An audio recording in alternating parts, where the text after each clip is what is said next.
Hey team, and welcome to another video in the Astrological Magical Elections video series. Today we're going to talk about the magical elections that are going to be available to us between the Capricorn lunar eclipse on July 4th and to the Leo new moon on July 20th.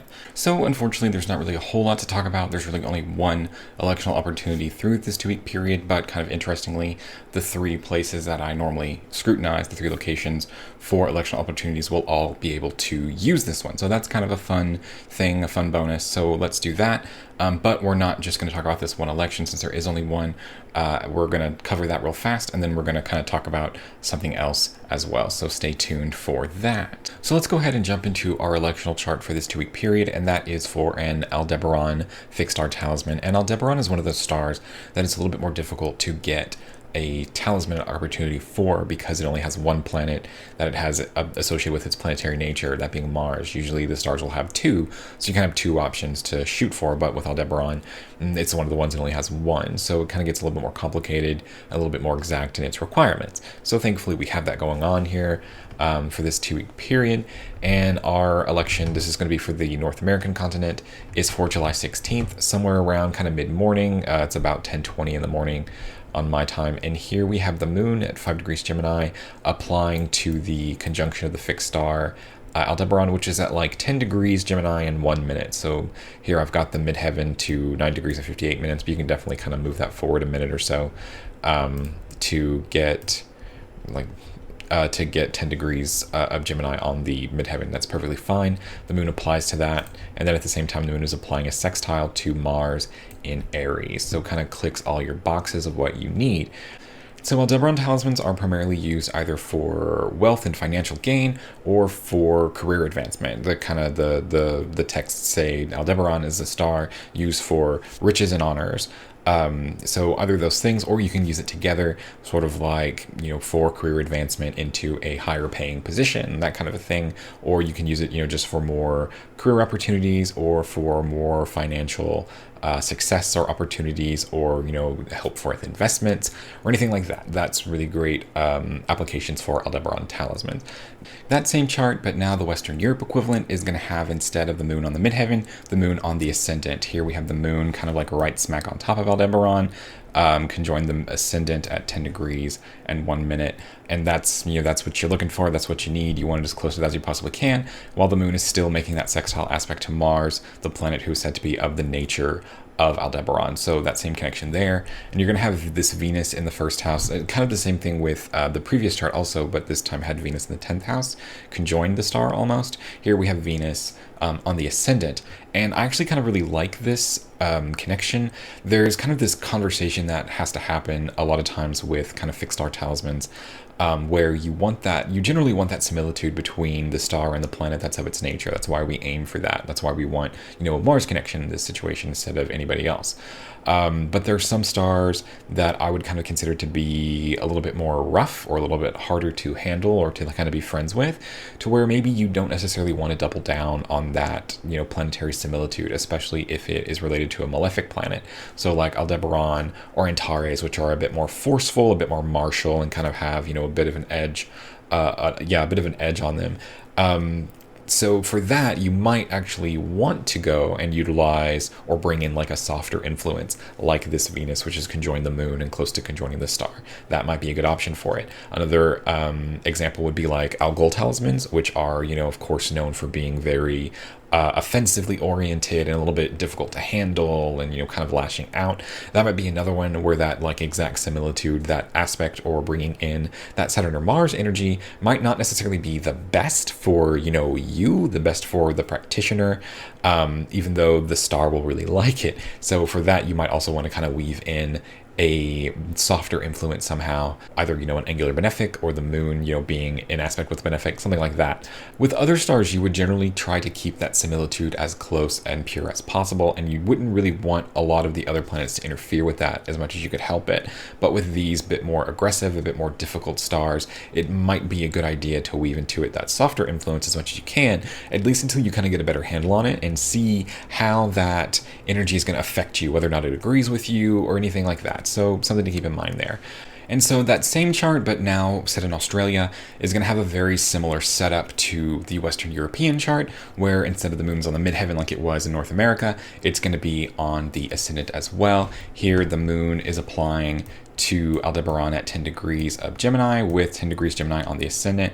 You'll still have Venus's presence there while the moon applies the sextile to Mars in Aries. And this is actually the morning of July 17th before sunrise, about 4:30 a.m. for that time period. And kind of the same thing here, you're going to have that Venus influence softening it as much as you can. And that's just kind of the way that we have it right now with how everything's set up. So definitely look into making that Antares talisman if that's something that you're interested in. If you're looking for more financial opportunities, more side hustle money or whatever it is that you need, this is a great way to go about getting that. If you're looking for career advancement, this is another great way to go about it, especially since our more planetary or lunar mansion focused talismanic options are very limited right now because of the retrogrades happening. But thankfully, after kind of this 2-week period, after Mercury stations direct, we'll have a lot more going for us to where we're only going to have to worry about Saturn and Jupiter being retrograde for a while, and we're about in the halfway point as far as that goes. And then of course we'll have Mars retrograde a little bit later on down the road. But for a bit there, things will kind of start to open up. So hopefully within the next couple of weeks for the Leo new moon video, hopefully we'll have more talismanic opportunities there. So that's really all I have to share on that front. And I wanted to transition into talking about a different topic, that is books. So I actually had this topic recommended to me. I had someone ask me what my top book recommendations were on magic that weren't the Picatrix. And if you've been involved in astrological magic for really any length of time, you'll know about the Picatrix. You probably have a copy. And I think a lot of people who, look into the Picatrix are kind of disappointed by it because while there is, some good gems of information in it, a lot of it is kind of unactionable, I think is a good way to phrase it. There's just not a whole lot of it that you can really do the way that it's written. You have to take liberties, and that's fine. But I do think a lot of people are disappointed by it because the way that more long-term practitioners talk about the Picatrix as if it's like this big important thing. And so, you get it and you're like, oh, this big important thing. And then it just doesn't really seem to hit you in a way that you feel like it should, like that expectation just wasn't really met. So what are some other texts you can go to learn something that maybe aren't as high profile, we'll say, as Picatrix? And I do have a number of suggestions. Some are directly astrological magic related, and some are kind of more generally magic related. So let's go ahead and dive right in. So probably not surprising to anybody who has been involved in astrological magic for any bit of time, my kind of second recommendation after the Picatrix, or maybe instead of the Picatrix, is going to be Agrippa's 3 books of occult philosophy. And Cornelius Agrippa's books are ones that are referenced a lot in astrological magical circles. There's just a lot of really great information in it. Unfortunately, as it stands right now, we don't really have a really great translation of Agrippa, except for the one that Eric Purdue is producing. That's kind of been in limbo for a little bit. The first book here is obviously published. I have it physically right here, and you can read it. There's a lot of good information in it. But books 2 and 3 have not surfaced yet, and we're kind of unsure of when exactly that will be. There are translations of Agrippa's 3 books of occult philosophy that are available, but Eric Purdue's versions are really great.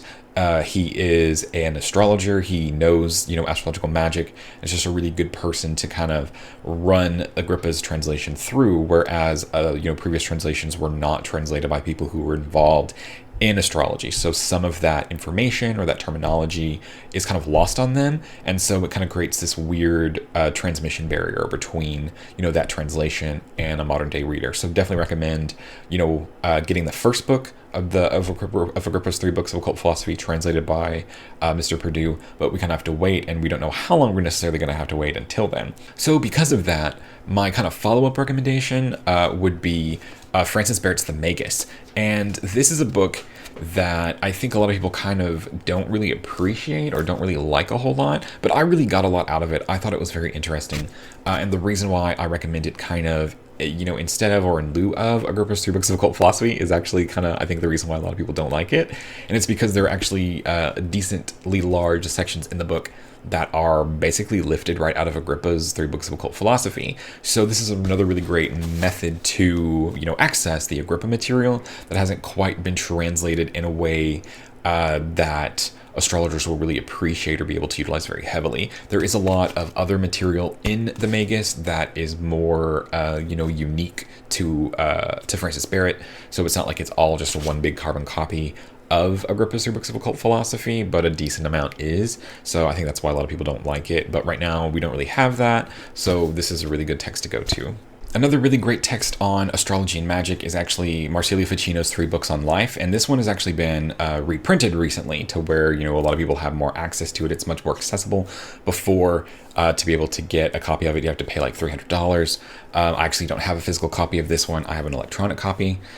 And there's just a lot of really good information in Ficino, not only about astrological magic, but it's especially oriented towards using astrology for health purposes. So there's a little bit of like planetary remediation from like a dietary standpoint, from, of course, a magical standpoint, and also just from like living and, health practices and things like that. So that's another really good book to turn to if you're kind of wanting to, satiate that hunger for more astrological magical material. Definitely check that one out. Grade A+, and like I said, that new edition or that kind of new printed version of it has come out fairly recently within the last year.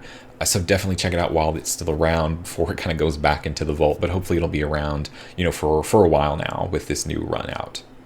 Another book that you might consider checking out, it's a very slim volume, so you'll probably get through it pretty quickly, is The Heptameron by Peter de Albano. And this is a book that is kind of astrological magically oriented, I guess you could say. It's much more about like planetary spirit conjurations and the utilization of really intricate circles for, protections and things like that. And the circles and their designs and the information contained in them are based off of the astrological conditions at the time of the ritual. So that's kind of neat and something that I've actually been meaning to utilize a little bit more in my own ritual practice.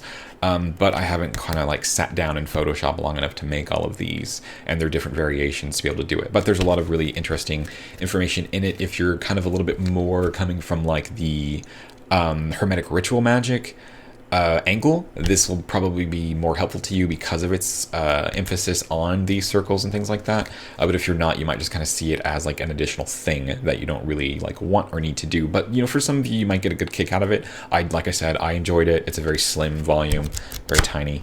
And it's got some good information in it to utilize if you're looking for like an additional kick to what you're already doing.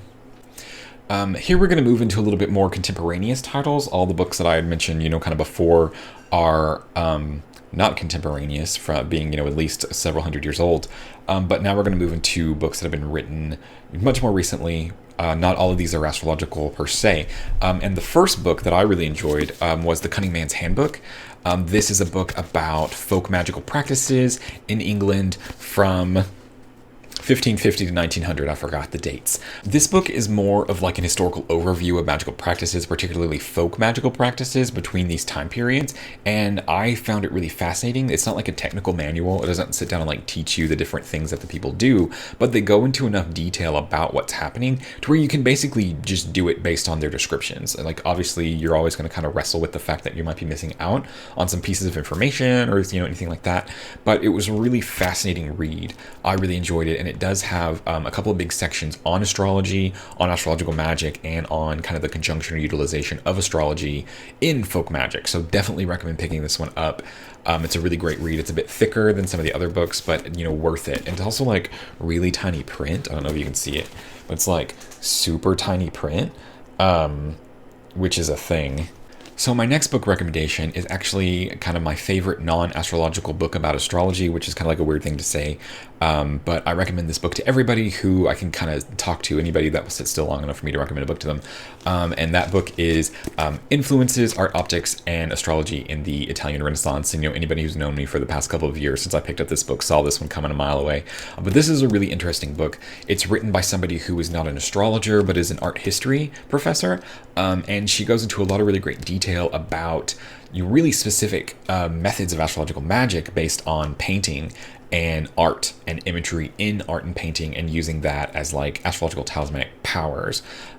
Just a really fascinating book. A lot of really great information, not only about art and how astrology was utilized in art, but also in architecture and in city planning and things like that. So just a really great book. A lot of really interesting information in here. And like I said, I don't really remember how this book came onto my radar. but I was really surprised. Oh, I remember how it came. It was a citation in another book I was reading, or a paper I was reading or something. I don't remember which paper or book that had it in it, but yeah, this book was a citation in that, and just like reading the description of it, oh, like I had to get this book, and so I did, and I'm really glad that I did. I did not expect it to be as good as it was, just based on it, not being an astrological book, or not a book about astrology per se, but it was really, really good. Really happy I got it, and definitely recommend it. Like if you guys get one or two books from this list, I definitely recommend considering this one very highly. These next couple of recommendations are going to be a little bit of a shift in gear. They're not specifically astrologically oriented or even astrologically adjacent oriented, if that makes sense. Like they're not like Influences, which isn't specifically about astrology per se, but has like that astrology connection about its use in art. They're just kind of like generally like general magic books about specific topics that I think are very important personally, or that I got a lot out of. And the first one is The Exorcist Handbook by Josephine McCartney. And I know a lot of people, probably are like, oh wow, that's kind of heavy. Why would you recommend that? And like I kind of agree, I see where you're coming from with that, but the book kind of changed my opinion on what it means to be an exorcist, or like what exorcism actually is, because I kind of think that anytime we're working with something and we're trying to cleanse something and kind of remove negative influences or negative energies, that's exercising something. Of course we have kind of been raised on a particular kind of Hollywood imagination of what exorcism looks like, kind of like, the whole dramatic battle kind of thing. And while it can sometimes be that way, just the very fact that like cleansing and purifying things, which are a big part of astrological magic, a lot of times I found is a kind of lesser version of exercising something. And it's kind of like that muscle that you'll utilize a lot more anytime you're working with cleansing or banishing or anything like that. You're gonna use that exorcism muscle. So I really liked the book and its outlook on things and its kind of methods for doing things. And I recommend it if you're looking to take kind of down that path to work more in the purifying and cleansing arena of magic in general, but especially if you are an individual who feels very called or very kind of unified with, or however you want to phrase it, with sun magic especially, then you kind of want a book like this, because that kind of banishing power, cleansing power, healing power, especially represented by the archetypal sun, is going to resonate very highly with a lot of the information in this book. So just something to consider if that's a path that you feel particularly called to or interested in. My next recommendation is going to be because I think it's important to be very well-rounded and kind of have some familiarity or experience with multiple types of magical crafting. Don't put all of your eggs in the astrological magical basket, because sometimes, this configurations aren't right, which is something that we've kind of been dealing with for, the past couple of weeks. Things just haven't been lining up correctly due to all the retrogrades and stuff. So you need to have another kind of school of thought to pull from for when things get messy and the astrology isn't quite right. So for that, I would really recommend The Tao of Craft by Benabel Wen, which is a book on Chinese magic, on Chinese Fu Sigil magic, and it's a really fascinating read. I got a lot out of it, especially because I have a particular fascination with Chinese philosophy and history, and it was just it's a really good sized book, a lot of great information in it. To help you learn how to craft food talismans, and a lot of that information contained here can actually be used to help you make better astrological talismans. It's not it's not hard to translate one into the other, really. And also, if you enjoy the book here, there's some good kind of like exercises in the back of it, but also Benabel Wen kind of continues to produce different kinds of exercises or kind of like addendums to the book on her website. So it's kind of like a continuous learning process. And I think I've like done or attempted or tried kind of everything that she has written about or suggested. It's a really good, kind of like that continual education keeps building off of the information in here. And I hope that there's more from her about this topic, in book form or whatever, or that she continues to do what she's doing into the future, well into the future. My penultimate recommendation is going to be kind of another kind of weird one. If you're anything like me and you're interested in, traditional astrology and traditional magic, you're probably a little bit of a history nerd. And so for you, I would recommend Grimoires, A History of Magic Books. And this book is not a magical book. This book is not about magic. It's not an instruction in magic or kind of a deep dive into the philosophy or structure of ritual or anything like that. It's literally a book about the history of magic books. I thought it was a really fascinating read, primarily because it actually talks about the history of a bunch of different magic books. So if you're somebody who is interested in exploring, historical magic, this is basically like a menu of all the books that you should get and kind of what's contained in them and kind of their development as far as we can tell and things like that. So this book talks about the history of a whole bunch of famous magical books, throughout history. And you're probably going to walk away from reading this book with a list of like 10 to 20 other magical books that you probably had never heard of before, or, you maybe had heard of before, but weren't sure if you would be super interested in. And this is just a really great, it's like I said, it's basically like a mini or catalog of other books. So definitely grab it if you're interested in kind of the history angle of it all, or if you just kind of want more options, or kind of want to know what your next book should be. This can kind of help you narrow that down. So my final recommendation is actually getting a little bit back on track to astrology and magic, or astrological magic, and is probably my number one recommendation, especially for people who maybe, can only afford one book or only really have time to dedicate to one book, and that would be The Celestial Art. And this isn't a book per se, it's actually a collection of essays from a number of different contributors. And Austin Coppock kind of put it all together, but there are a number of other individuals from the astrological side that had submitted a contribution, like Leigh Lehman and Demetra George and Ben Dykes, and also people more from the magical side of things like Jason Miller.